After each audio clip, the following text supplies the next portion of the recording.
Hey, Steve, if we can, before we blast off, I'd like to give Andrew just like 2 minutes to talk about logistics of the tournament. Absolutely. No worries.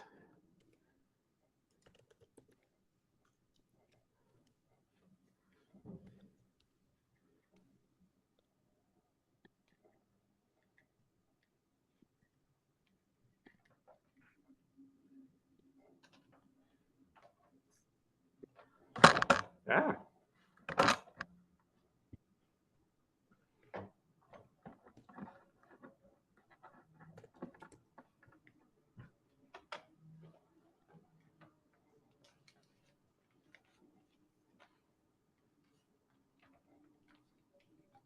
What the heck?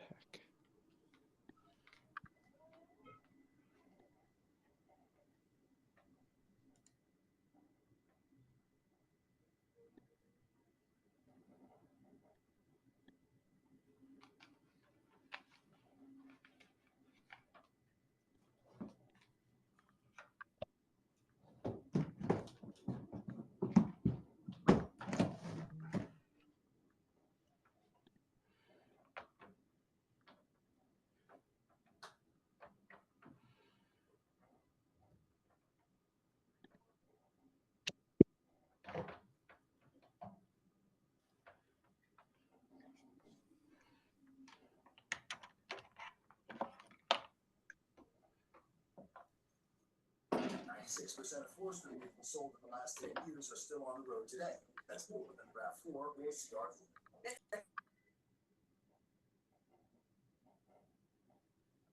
All right. Good evening, everybody. 7 o'clock. We're going to give it just another 2 minutes in case there's any stragglers. Make sure everybody's able to join. So thanks for your patience.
All right, good evening, everybody. It's 7:02, so we'll go ahead and get started. Thank you so much. I see there's 12 people on the call. Thank you so much, everybody, for turning out. I know that Andrew out of Wausau is planning a super fun day on March 1st. He tells me he's got one field lined up for girls for the entire day, and there's going to be 3 fields for boys. So, and we should have enough teams to go pretty much from 9 to 5. The schedules will be sent out in the probably in the next week. I'll try to hit that next weekend. There'll also be a communication in your email from Andrew, who's not on the call, so he'd be able to speak to it tonight, with details about the tournaments in terms of where to park, what's going to be provided, and all the other details. So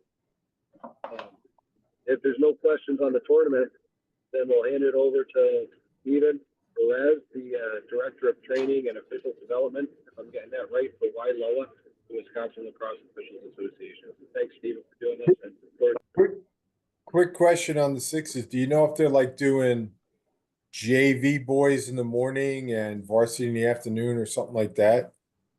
I understand it's going to be a JV field and 2 varsity fields. I could be wrong, but All right, thanks. Nick, can you remind me of the date of this again? this is March 1st Sweet. at the Green Heck Community Center. Wausau. That's awesome. Indoors. What? Really? That's pretty cool. That gets even better. Well, welcome. What I have for you tonight is just a review of or an introduction. If you are not familiar with sixes and kind of the rules differences, everything that I took I got from USA Lacrosse for the sixes. There might be some differences at the tournament. But I went with the U.S. Lacrosse, and the U.S. Lacrosse rules are a little bit different than the World Lacrosse. So as questions come up, let's discuss. I'm not sure how many umpires or referees are planning to do the women's games. There are some rules differences, but I think it's more for the rules differences for the women's game coming to the men's than it is from field lacrosse to sixes lacrosse for the boys and men's. So I am not an expert on the women's game at all. I just noted where the differences were, and we could have a different conversation if you are a girls or women's official and we want to talk about sixes. Is anyone planning on doing sixes that are here? Or is everybody doing guys? We have at least one girls official on the call. Okay. I hope they're not bad. All right. Our goal to develop your sixes officiating skill set by reviewing rules and principles of play unique to sixes. Overview. As I've heard it described, sixes is a combination of field lacrosse and box lacrosse. Some people say it's kind of like basketball, but basketball, I mean, if it's indoors, I guess we're okay. But I think that because you take the ball out of bounds after a made goal in basketball is where they're getting that. And but as far as the sticks and the movements and the offenses and the defenses and kind of pace of play, I think it's more like box. All right, everybody, what do you know about sixes? This is kind of just a general question. Who are my sixes experts here? What do we know? What have we heard? What have you seen? Has anyone played? Has anyone coached sixes? If the ball goes out of bounds on a shot, it's the other team's ball. Depending on the rule set. Depending on the rule set. Oh, really? Uh-huh. Yeah. So that was one of the things. I was like, oh, it goes back to this team. And then I read one rule set and they're like, no, we give the ball back to the team that's closest. So anyway. Wow. So who does that? I forgot. I was going through, I saw the Scottish rule set. I saw the world rule set. I saw the Canadian rule set and then US lacrosse. So well, I'm watching PLL right now, and they definitely give it to the other team. Okay, cool. There's no backing up the goal. No backing up the goalie. All right, what else do we know about sixes? All shorties. Yeah, all short sticks. Yep, it's all short sticks. What else? No face-off after goals. Yeah. No face-off after goals. You're right. And so those are like the big things. And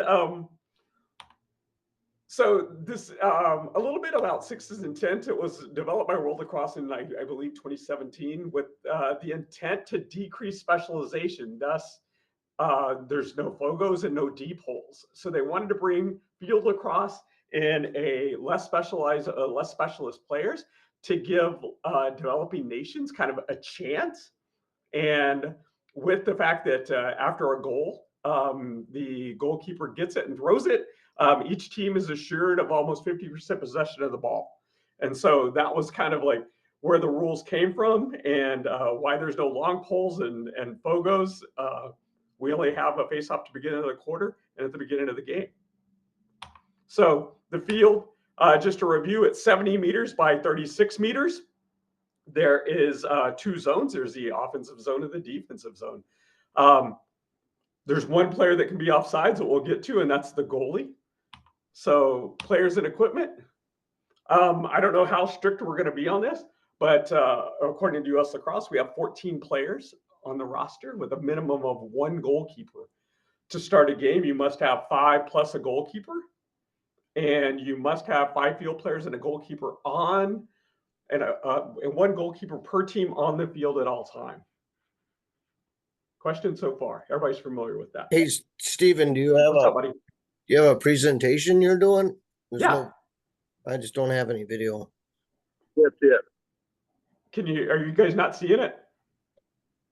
No. Okay, sorry about that. Oh, here it is. Duh. Can you see it now? Yes, sir. Cool. Thanks for bringing that up. So here's what I read in case you need to hear it again. Players and equipment. So our field is 70 meters by 36 meters, 35 meters from the center line to the end line. Players and equipment. There's our team. Positions, we have 5 players and 1 goalkeeper. There's no long poles, and the goalkeeper is the only player that can go offsides. The goalie, it's not a numbers thing. It's just if the goalie goes over, he's offsides. If the goalie goes over, he's offsides. He's the only player that can be offsides. And it doesn't matter. Like he could be the only guy in the offensive end, and he's offsides if he goes. And if he goes over the center line, he's offsides. Gotcha. Well, man, that's easy. And then I read in one rule set, the goalkeeper can't score. In So PLL, I didn't say anything goalkeeper about can that in score. U.S. Lacrosse, but they're like, okay, no goalies can take shots. But I forget again what rule set that was. So the goalkeeper is the only player that can be offsides.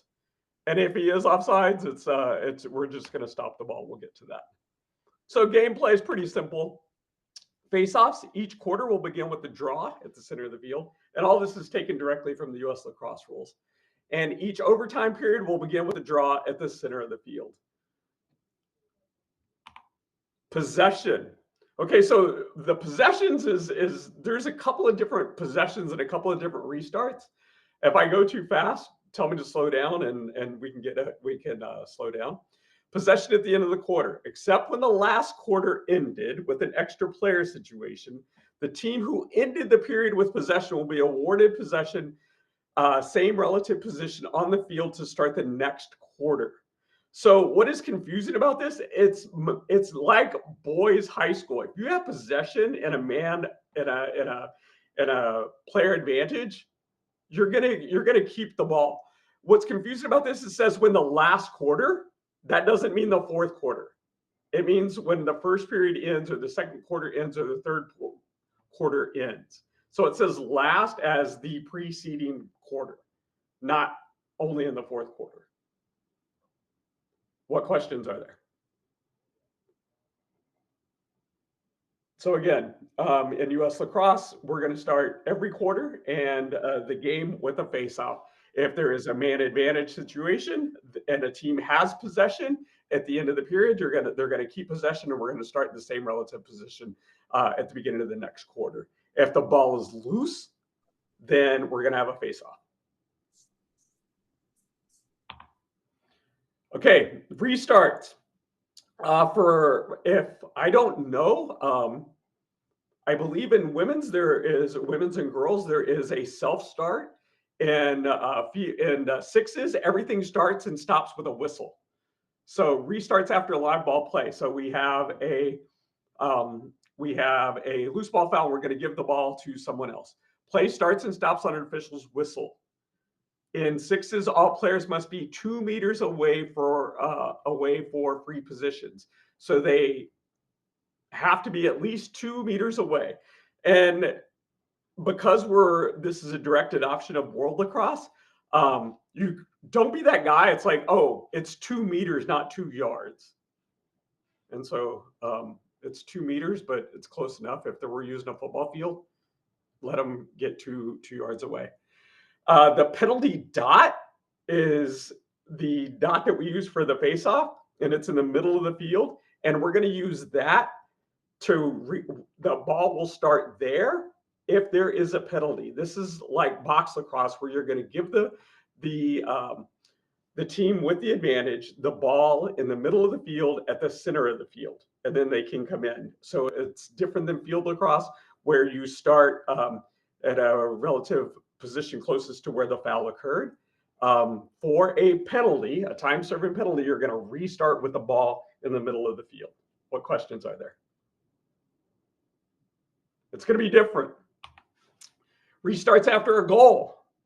The goalkeeper must retrieve the ball within 5 seconds. We're going to whistle the goal. We're going to give him a chance to pick up the ball. Then you're going to blow the whistle, and then you start counting, because he has 5 seconds to clear the ball out of the crease. So it's tweet, goal. He picks it up, tweet, start, and then we count.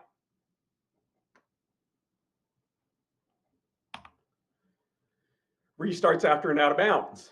An out of bounds ball is awarded to the team that did not cause the ball to go out of bounds, including shots on goal. So we have a shot on goal, doesn't hit anything, goes out of bounds, tweet, out of bounds, player retrieves it, tweet, start it, and then they get going. All restarts are initiated by a whistle, and the official determines the player being awarded the ball, which means if there is Team A touches the ball last, and then Team B is right there, and then you designate who gets to do it, just like in every other sport. Who gets the ball? Questions? So tweet to start, or tweet to stop it, tweet to start it, and then you're awarding the ball just as you determine who was the last player to touch it. We're going to give it to the other team. There is over and back. This is it's very similar to boys lacrosse rules. Over and back. Once the ball is in the team's offensive half of the field, it cannot return to the defensive half of the field through actions of the offensive team. So if I'm on offense and I'm passing the ball, and a player passes the ball back to me and nobody touches it, it goes over my head and crosses the center line, that is over and back. If the ball is tipped by the defense or is a shot that rebounds off of the goalie crossbar or pipe or goal pipes, then the ball, there is not an over and back in that situation. So as a crew, you can talk about it just like you talk about how are you going to signal over and back in boys lacrosse. Questions, comments, concerns? Steven, a quick question for you. Is that a play on then, or is it a whistle stop and then we restart? For if the ball goes over and there's nothing. So are you asking about if it's a shot, Bill, and then goes So over? if it's a errant pass and it goes across the midline, is it a play on, or do we whistle If there's a defense advantage, keep it going. Okay, Keep all it right. live. Same as Keep it field live. goal. Mhm. Okay. Yep. Thank you. It doesn't have to be. I mean, if the offensive player, or if someone on the defensive half that is an offensive player, they can bat the ball over, but it cannot contact their person. So it's like the college rule. And if the defense or if the non-offending team, the ex-defensive team, can gain possession, let it go. Because again, go ahead. Is it the same as the high school boys in terms of, is it breaking a plane or touching on the other side? And obviously a foot is over it because the line's hot, right? Right. It's the plane. It's a plane. It's a plane of glass, Roger. Think of it like that. Yep. So as soon Okay. as it breaks the plane, it's over and back. Yep. All right, good. So let's see. Next one. Over and back. Offensive player may bat the ball to keep it in the offensive zone. If the ball does not touch or cross the line, there is an immediate change of possession and a quick restart for the non-offending team. And no violation if off a shot, loose ball last touched by the defense, or a loose ball that is leaving the offensive zone and the defensive is called for a loose ball foul. So we have a play on.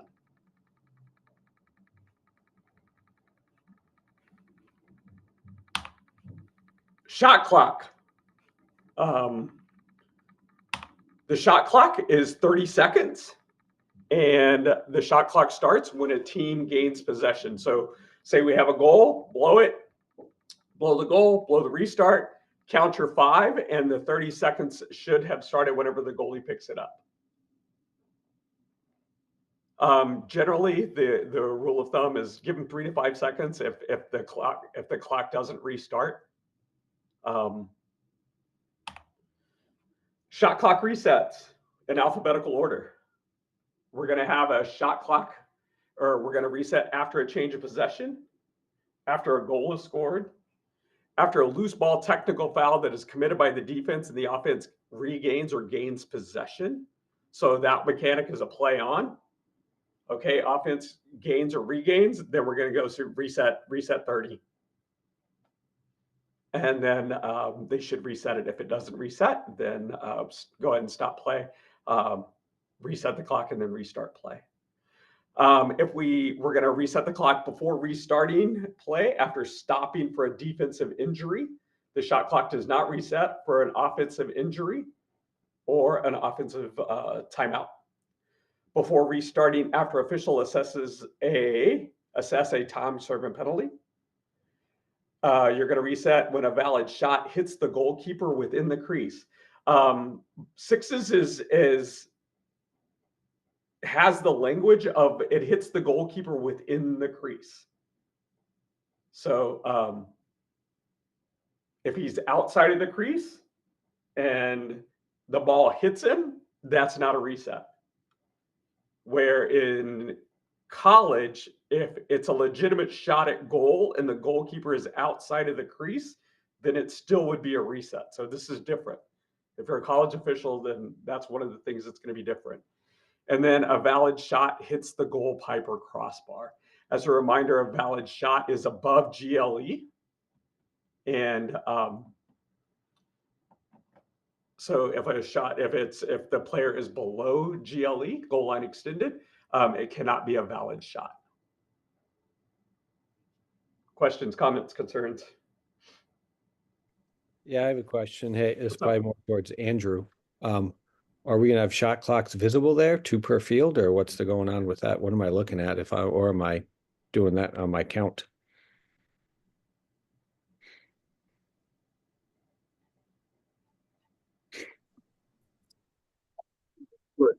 It looks like Andrew just joined. Andrew, you're on mute, but I know Andrew was looking at purchasing at least 1 shot clock per field.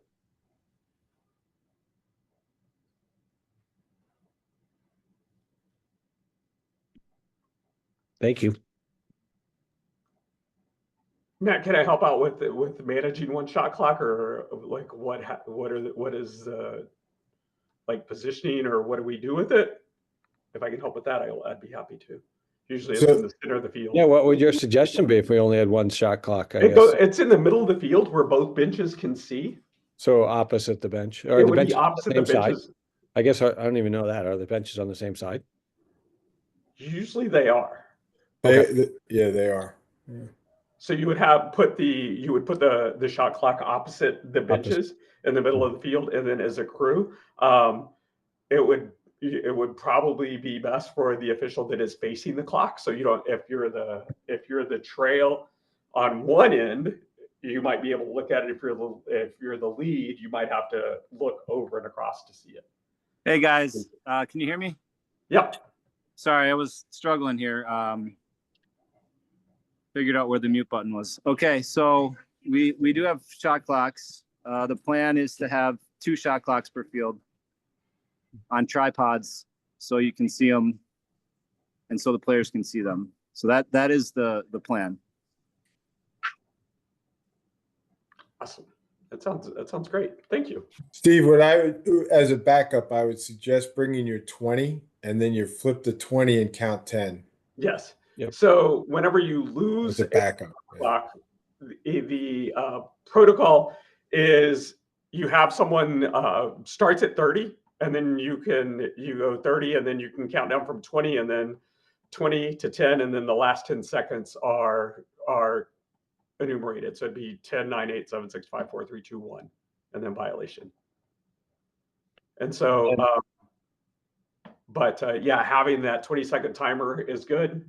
And then, but if we are encouraged like to have a visible count with our arms, and then also talking through it. If we cannot do that, then the designated table person is responsible for the shot clock and counting down, and then having an extra horn so that they can blow the horn if there's a violation.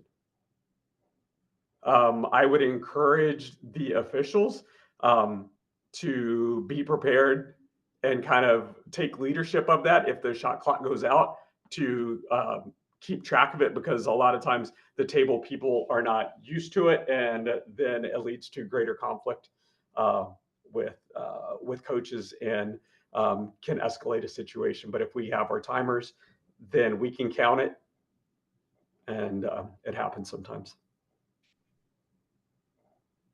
Then with 2 shot clocks, I'm assuming they're behind the goal then? You can put them opposite. So usually, diagonal. yeah, like a diagonal, as long as they're opposite. Okay.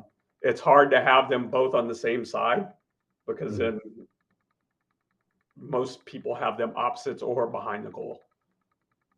Okay. If you can get it behind the goal. Is there an advancement clock? Like you got to get over that midfield line in 10, or is it just 30 shot? 30 shot. Thanks. 30 shot. So you have the timing restriction begins for the only one is the goalie has to move the ball out of his crease within 5. Does that make sense? Usually, if there is a 5-second count and a coach calls timeout, then you're going to restart the 5-second count, so it doesn't get like you have 2.5 seconds left to clear the ball. Does that make sense? So what I'm saying is the timeout buys you a new count in 6s. But if I'm at 15 seconds on an offensive possession and I call timeout, the shot clock does not reset for the offense. So I still have 15 seconds. So a timeout does not buy me a reset. All right, shot clock resets next. Fouls and infractions. Hey Steve, Yeah. real What's up, quick, buddy? is the game clock running? Yes. Okay. So, and if they call timeout, it stops it? I believe so, yes. I mean, that's going to be a tournament rule. So whatever you guys decide is going to be the tournament. The timing is like 4 8-minute periods, I think. But it's a quick game. But that is something that I would check with the timer. What is the time slots? Is it going to be running, and how are we going to do that? And then what happens? The questions to ask are: what happens with penalties? If it's a running clock, are penalties 30 seconds? Or are they usually it's 150% if it's running time? And then does penalty stop during a timeout? So those are the questions to ask that we need to have answers for about how we're going to administrate that. So fouls and infractions. USA Lacrosse has yellow cards and green cards, which is something that field boys officials are not used to. Nick, any ideas, or is everybody going to have cards? Are we going to use flags, or how are we going to do this? You know, when I was reading up, Steve, shame on me, I read up on World Lacrosse, and they have majors and minors. Yes. So this may end up being a tournament rule, depending on which rule interpretation we want to go with, Andrew. So yeah, so the minor fouls are green cards. So I have that. So you're gonna like present a card. You're like, "Fada!" So minor fouls are green cards. Usually they're 30-second. Think of it as a technical foul. It's a 30-second time serving penalty if the offending team does not have possession. If the offending team has possession, the penalty is a loss of possession and a whistle start at the spot of the ball. So if I have a hold off ball, and that's the foul, and then the ball is at the top of is near the division line, the ball's going to restart at the spot where the ball was. So not at the spot closest to the foul. So it could be an advantage. And also some kids might like toss the ball back as a delay. So just be aware of it because the ball is starting where the restart is going to be where the ball was.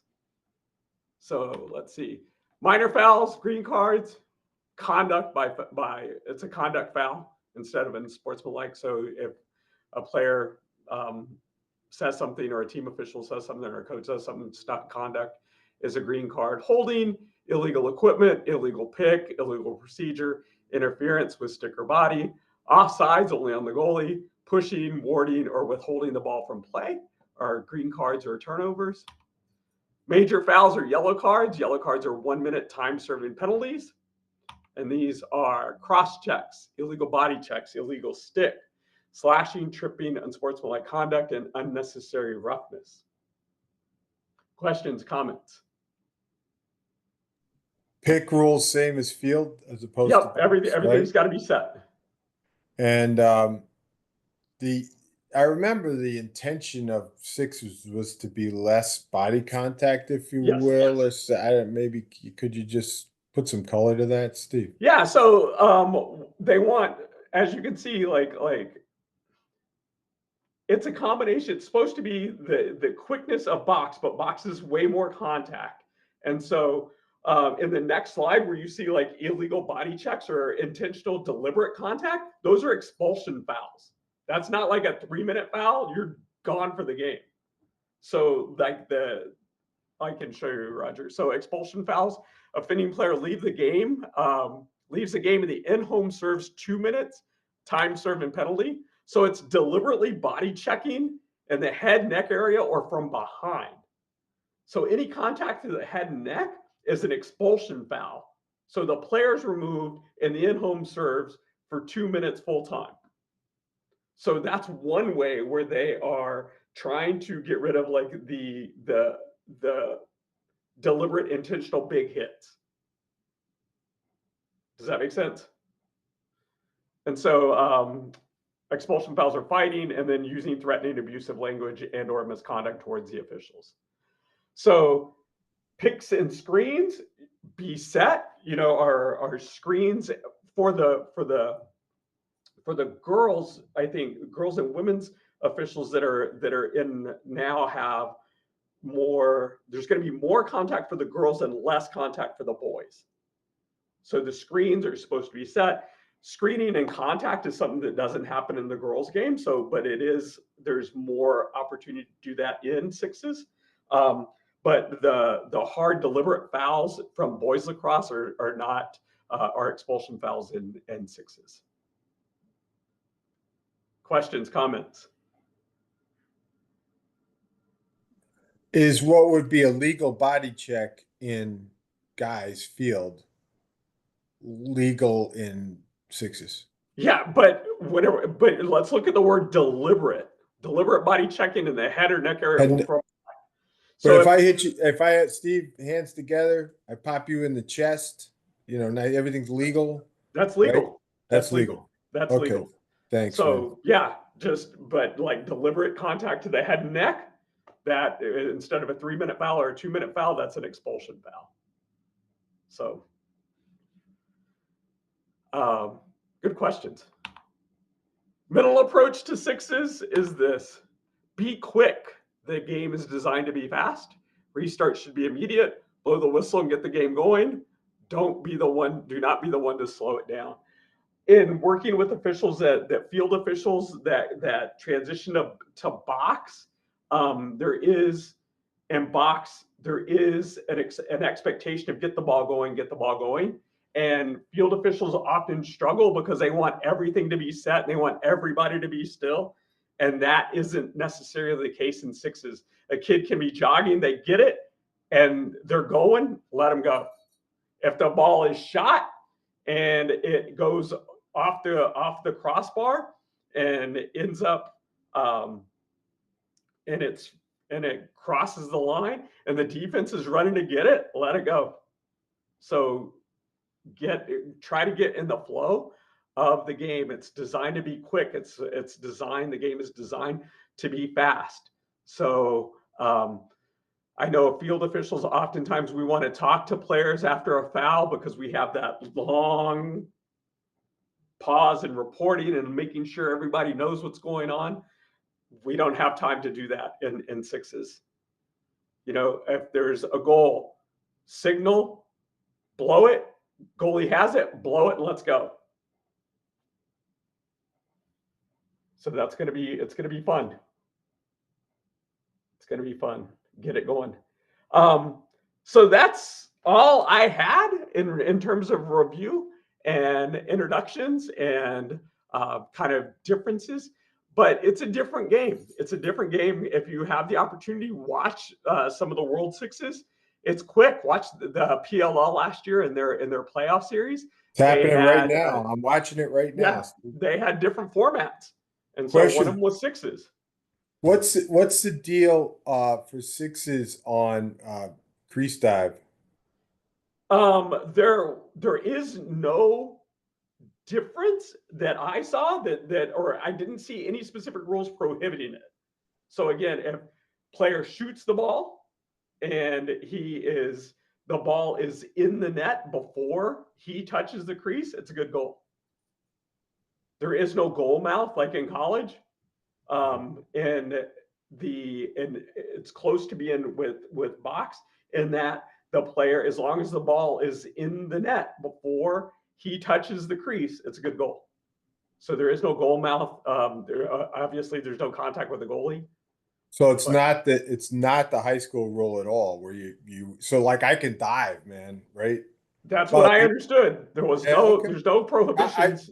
That's what I've seen. Yeah. So I just wanted to double check. There's no prohibitions in the USA lacrosse sixes that say no diving into the goal, like no contact with the goal crease.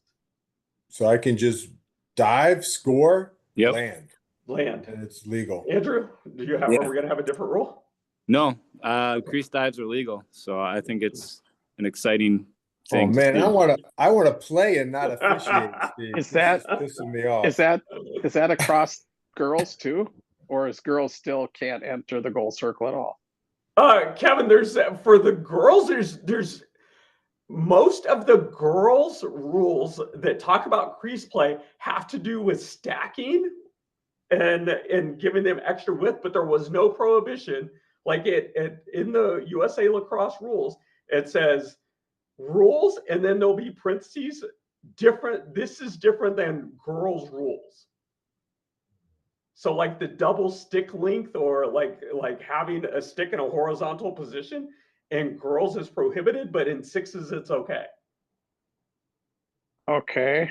And so it does not prohibit girls from diving towards a crease. It says consider, and then it said like play in front. You cannot stack or block the goal. So I guess how does that translate from basically shooting space to stack? Okay, so shooting space, the idea of shooting space is mentioned in there, and I cannot recall what it is, but it said think of it as double shooting space. So there's I don't know girls' rules. So it doesn't say that girls cannot dive towards the crease.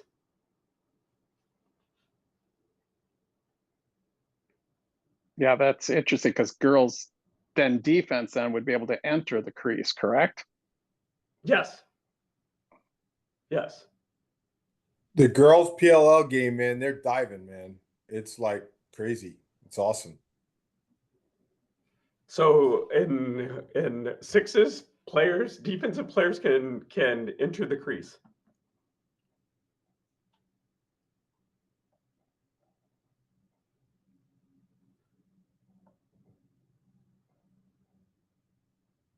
So my friends, that's all I had. I'll be happy to talk to you more as we discover this, but this was just one more on the shot deal. Okay. So it's pretty sure from the rule set you just showed us, if you shoot it out of bounds, other team gets it. If you Yes. shoot it off of the pipe and it goes out of bounds, other team gets it. That's the way that I interpreted it was if I shoot the ball and it goes and it hits the pipe, that's a legitimate shot at goal. And then it goes out of Resets the bounds. clock. That's Yeah. fine. But what if it goes out of bounds? Then the offensive team I know in box keeps the ball. Because So it's a I just legitimate watched shot. PLL tonight, and when What'd they do? the pipe, so it was two things. If it hit the pipe and went out of bounds, the defense got it. Okay. If it hit the goalie and went out of bounds, then the offense? offense got it because it was kind of like basketball, right? Who did touch last? Right. Type of thing. Does that I make know, sense? I mean, that's an interesting thing because I'm That's what they thinking, did with the PLL, and I was sitting there wondering what is it with this. So I can ask, but there's nothing. It was talking about shot clock reset, and then it said even shots on goal. I don't know how to interpret that. Hey, So- Steve.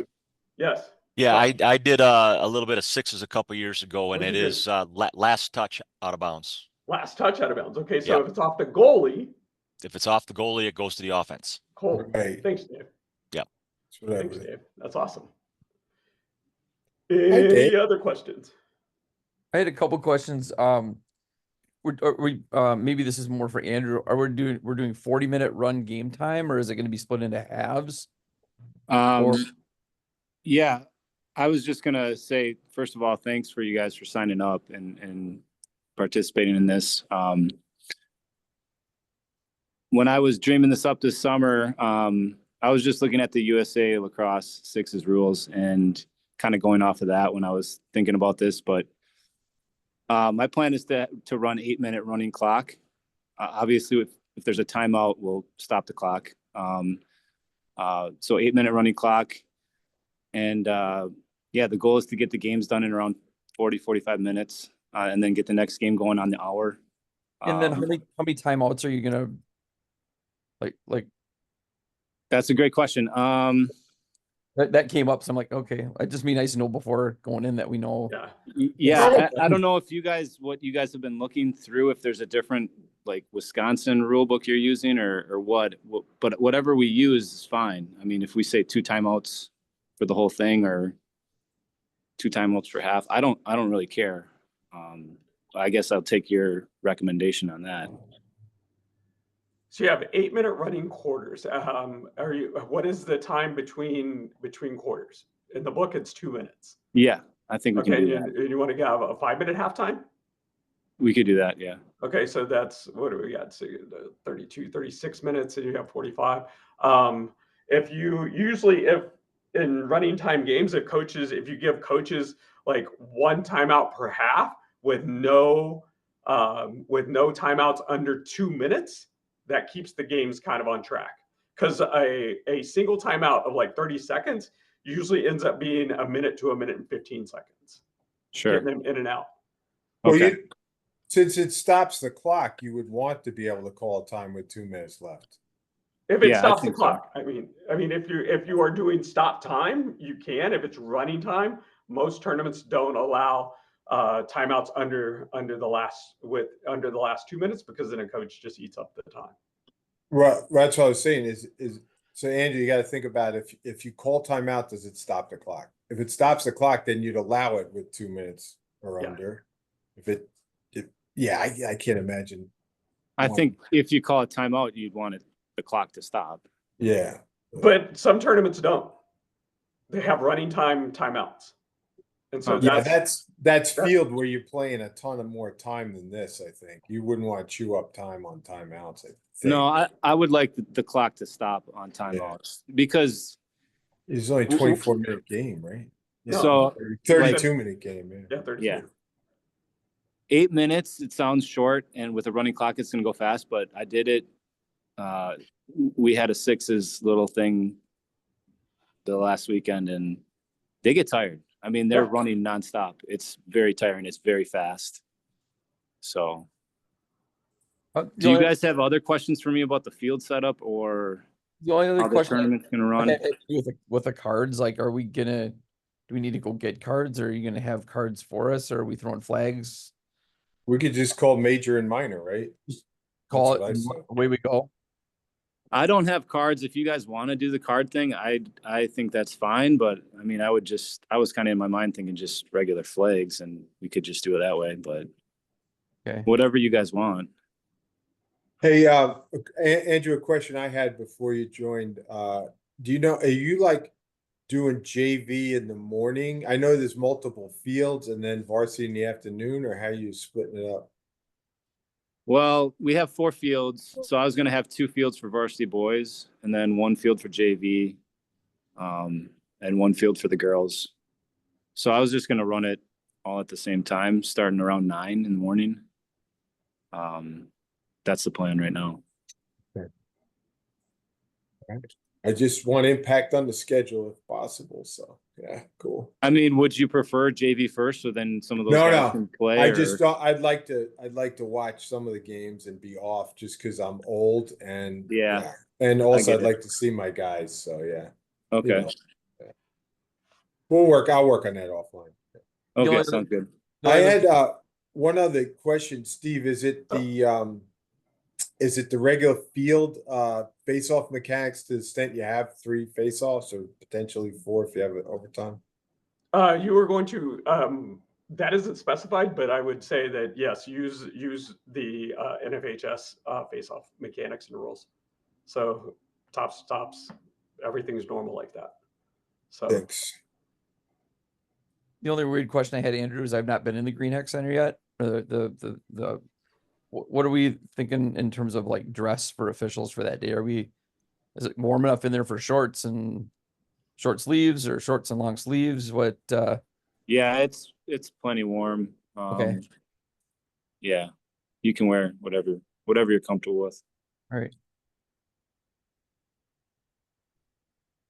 Andrew, one thing to think about as Steve was throwing up those expulsion fouls, from Yeah. a tournament standpoint, if you get expelled for a couple of those, I would think maybe you'd be allowed to play the next one.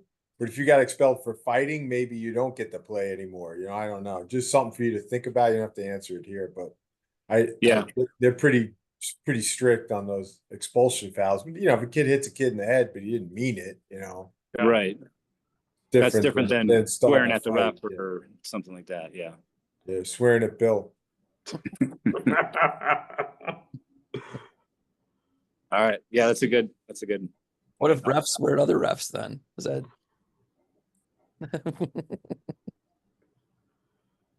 I would just, if you have like your format, you kind of finalize. I don't know if you could get that to Nick, and maybe Nick can send that out to us too, just so we can, kind of take a look at what you finally kind of come up with in terms of, the timing of the quarters and the games. And then, just to look at that ahead of time would be really nice.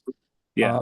Just like a 1-page kind of thing where we could kind of go down and say, refresher on timeouts and what you want us to do on penalties and those kinds of things. I think would be very, very helpful. Yeah, and I think I need to send that out to coaches as well, because it's so different Yeah. from probably what they're used to. So everyone's on the same page. Yeah, So you're that'd not be like trying to explain it to cool. coaches. Well, these are the rules. You signed up. Right. Andrew, just as someone that does box also, the more information you can get to coaches about the differences, the more helpful it is. Because it's like, well, there's lots of confusion. It's like, well, I don't know if coaches will admit I don't know these rules, or they misapply a field rule. So if you could say, here are the differences, then that would be helpful. Okay, thank you. I'd like to make a suggestion for the guys here too. Don't show up at game time. Let's show up about an hour early so we can get together, get into the mode, and get us all on the same page. Get the guys that are doing the varsity talk, and the guys that are doing JV, and the guys that are doing the girls. Get ourselves into the mode. Thank you, Dave. Anything else? Steve, I got 2 questions. First, can you send that PowerPoint out so I can get those? Sure. I read those about 5 more times, 6 more times before I go in there. Sure, I can be happy to do that. And the other thing, can you talk me through like the mechanics of, say, a slash or whatever? How does that look on the field for our restarts? And I'm throwing a flag, I guess, and then do I just kind of say the name of the penalty number, and then the kid automatically knows he's got to run to the box? Yep. And I start right away, or when I get the ball? I mean, that's going to be a little bit different rather than whenever you have like a loose ball foul that we restart. So Yeah, can you talk to those two? Sure. So first, when we have a time serving penalty, if you are, feel free to exit because I can just stay on and handle individual questions about mechanics and coverages and things like that. But if you would like to go, thank you. Thank you for your time. I'll get to work with Matt on these time serving penalties. So Matt, say we have a slash. Depending, we're going to stop play at an appropriate time. If we're using cards, you present the card. You know, we have White 21, 30-second penalty for a illegal pick. So he's going to run off. You announce the number, you announce the infraction. Time, infraction, and then we're going to restart the ball. So a lot of times you want to report to the person closest to midfield, the table. So you could tell your partner, it's like, I have a minor foul, a yellow card, or a green card on White 21 for an illegal pick. He reports. As soon as the field is set, then we go. Okay. If we have a major foul, say we have a slash now. So we note the foul. At an appropriate time, we're going to stop it, present our card. We have green card, White, number 21, slashing. And then you can repeat, but they may not know how long it is. It's going to be 1 minute. Put him in, and then we're going to restart. We're going to restart once everybody's set. So because they're going to send a player off, with the number of players, I doubt there's going to be a man down unit.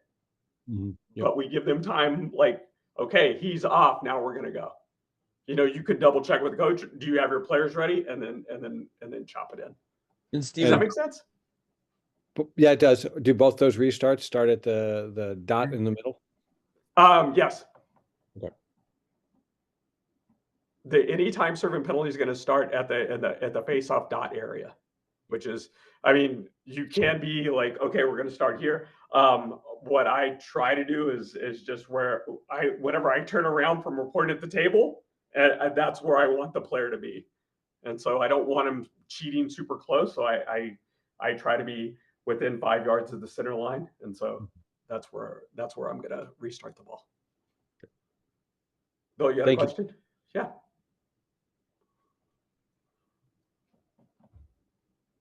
Anybody else? Questions? It's 2-man, right? Andrew, I assume. Two officials per field. Yes. How many officials are working a game? Is the question? Two. Okay. Yeah. Does that sound good? Sounds good. I think one thing I'm just guessing, Steve, but on mechanics that you probably have to be, if you're the lead, you probably have to be a little less end line concerned than you would be in a field game, because you don't have to get there on a shot. You don't have to get there. And what I've seen, like coached as far as our positioning, they want us closer to the crease to verbally encourage the goalie to get the ball. Yep. It's like, come on, get the ball, let's go. And so I've noticed that the lead officials are closer, and it could be because of the fact that the field's only 36 yards wide. So we're going to be pushed in a little closer. So get comfortable working a little bit closer to the grease.